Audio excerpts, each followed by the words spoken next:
Во името на Отецот и Синот и Светиот Дух. Амин. Продолжуваме со петиот член од символот на верата, кој гласи: Воскресна во третиот ден според писмото. Во овој член се зборува за воскресението Христово. Воскресението е најголемиот настан во христијанството, а за христијаните празник на бескрајна радост. Според Светото писмо, Христос воскресна во третиот ден после распнувањето. Во третиот ден после распнувањето и погребението, во неделата рано наутро, се случило најголемото чудо во историјата на човештвото. Оној Христос, кого го плука, го биеја, го камшикува, на кого му ковеа шајки на нозете и на дланките, и му ги пробода ребрата, воскресна. Се покажа дека смртта и нема власт над него и не може да го задржи во гробот. Он ја победи смртта, радоста кај апостолите и Христовите следбеници беше неизмерна. И денес некои прашуваат дали Христос навистина воскресна. Уште во првиот ден по објавувањето на оваа вест, веднаш се појавиле гласови дека тоа не е вистина. Оние кои го осудија и распна не можеа да се помират со фактот за воскресението. А па измислија дека учениците негови го украле телото од гробот и разгласиле дека он воскреснал. Но таа теорија отпаѓа затоа што во никој случај не можело да се случи кражба на телото кога се знае дека била поставена силна стража за чување на гробот. Низ историјата се ширеле разни други теории за оспорувањето на воскресението, но сите биле отфрлени како неосновани.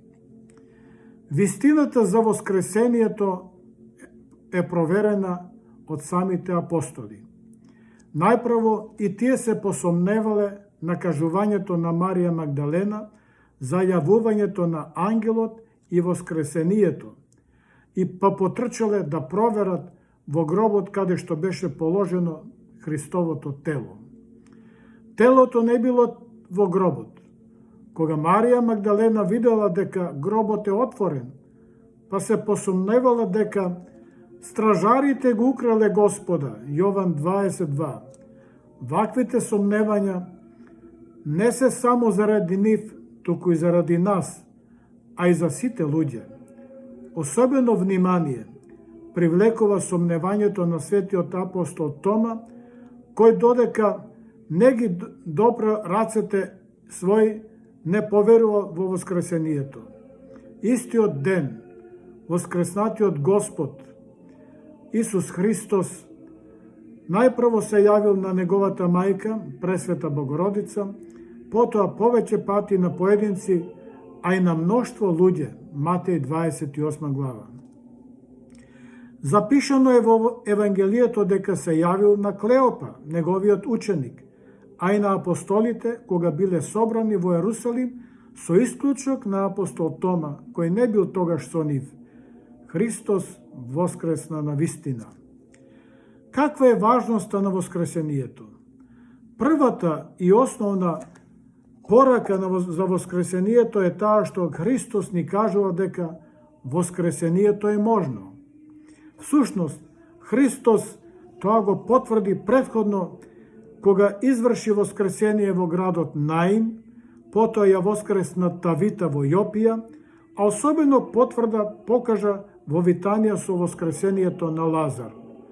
Вистината за воскресението треба да ни биде и нам главната алка во нашиот религиозен живот. Црквата од секогаш ја исповеда верата во воскресението, не само како најголем настан во историска смисла, туку и како тајна со која смртта е победена, гревот е умртвен, ѓаволот сотрен, адот срушен, а човечката душа обновена и осветена, светот е спасен, првородниот грев опростен и врската со Бога обновена.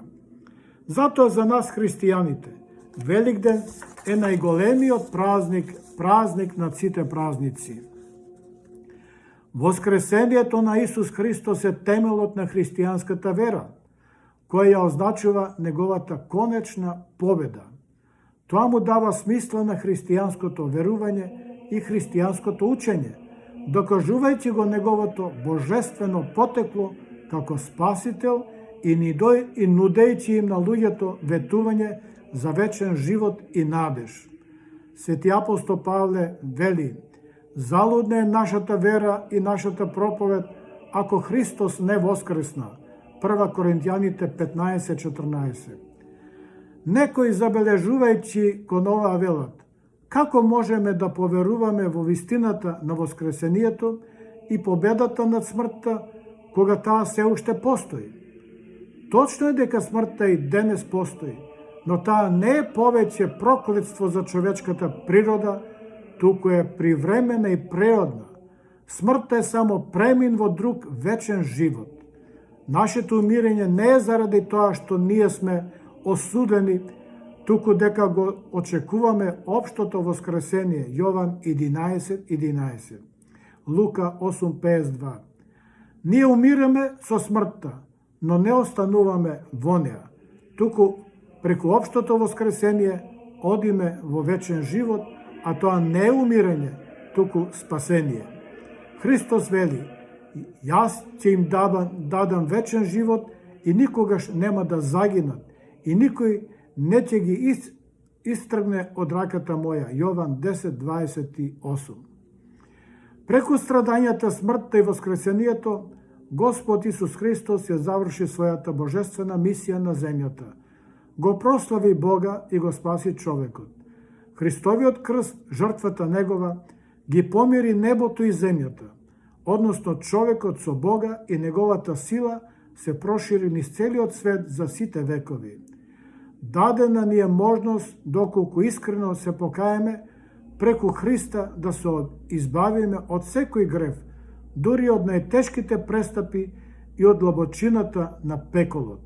Тоа е најважната и најдлабоката смисла и порака на воскресението. Амин.